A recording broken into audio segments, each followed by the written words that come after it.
నమస్కారం. IC news దివిసేమ వార్తలకు స్వాగతం. నేటి వార్తల్లోని ముఖ్యాంశాలు.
ఈరోజు నేను చెప్పే టాపిక్స్ వచ్చేసరికి గుడ్ టచ్ బ్యాడ్ టచ్ తెలుసా?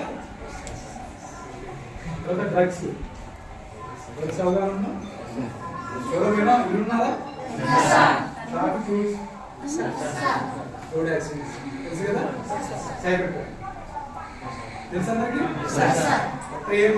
రెగ్యులర్గా మన జీవితంలో జరిగే సంఘటనలు అవి మన మీద ఎలా ప్రభావం చేస్తాయి?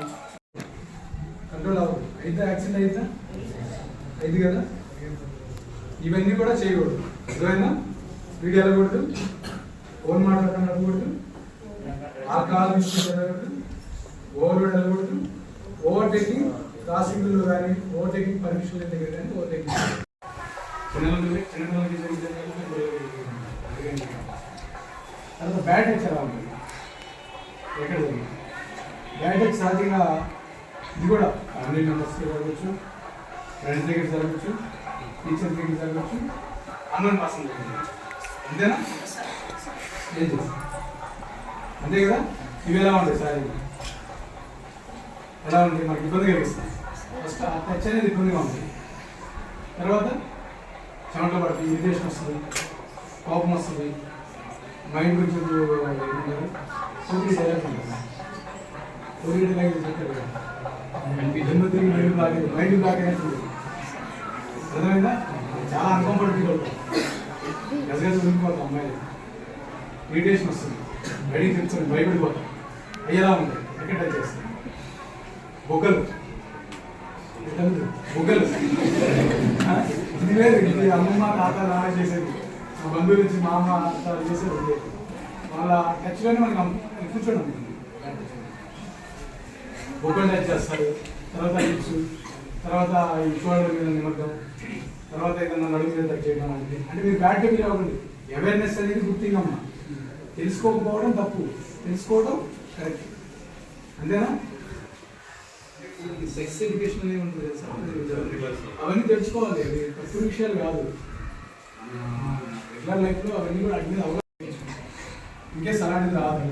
అది మనకన్నా బలవంతుడు. మన కరాటీలో ఉండేది అయితే అవి తెలియండి. అలాంటి ఏం చేస్తాం? ఎవరైతే కరాటీ ప్రాక్టీస్ చేస్తున్నాడో అతనే టీచర్ అయితే అప్లై చేస్తాడు. ఫస్ట్ ఏంటంటే పెద్దగా అరవాలి. తప్పు చేస్తున్న వాళ్ళు కదా, మనం కాదు. అంతే కదా? ఎవరు తప్పు చేస్తున్నట్టు దానికి మనం రక్షణ. అలాంటి ఫస్ట్ పెద్దగా అరవాలి. ఆటోమేటిక్ వాడు బయటపడి వెళ్ళిపోతాడు. అర్థమైందమ్మా?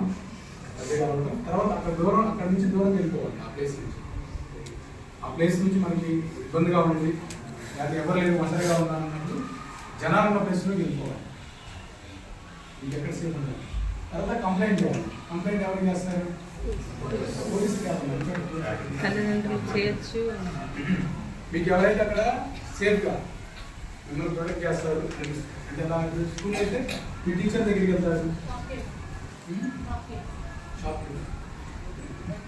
ఓకే, టీచర్స్ దగ్గరికి వెళ్తారు. తర్వాత ఇంటికాడ అయితే మదర్ ఫాదర్ కంప్లైంట్ చేస్తారు, అంతేనా? తర్వాత ఎవరు గార్డెన్ ఎవరు ఉన్నారంటే మీ సబ్జెక్ట్ అంటే అమ్మమ్మ నాన్న దగ్గర నుంచి చదువుకుంటా ఉంటారు, వాళ్ళైతే వాళ్ళు కంప్లైంట్ చేస్తారు, అంతేనా? లేకపోతే మొబైల్ ఎవరైనా పెట్టి ఉంటే ఇప్పుడు మీరన్నా పోలీస్ 112 కాల్ కానీ 900 కాల్ చేస్తారు. ఫస్ట్ ఎలా చేస్తారు? ఫస్ట్ డ్యూటీ కలుస్తారు, తర్వాత అవకాశం లేదా దూరం వెళ్ళిపోవడానికి ప్రయత్నిస్తారు. కాబట్టి కంప్లైంట్ చేస్తారు. ఎవరు కంప్లైంట్ చేయాలంటే మనల్ని ఎవరైతే రక్షించగలుగుతారు, మనకి ఎవరైతే సేఫ్ అనిపిస్తారో వాళ్ళు కంప్లైంట్ చేయాలి. సేఫ్ అనిపించేది ఎవరు? పేరెంట్స్, గార్డియన్, మీ గ్రామ పేరెంట్స్, టీచర్స్, తర్వాత ఇంకా మీ ఎవరైతే కంఫర్ట్ ఫ్రెండ్ ఎవరైనా ఉంటే వాళ్ళు. అదేవిధంగా అసలు బ్యాటప్ చేయడానికి కూడా ఆఫర్ అన్న మనం ఎలా రీచ్ అవుతాం?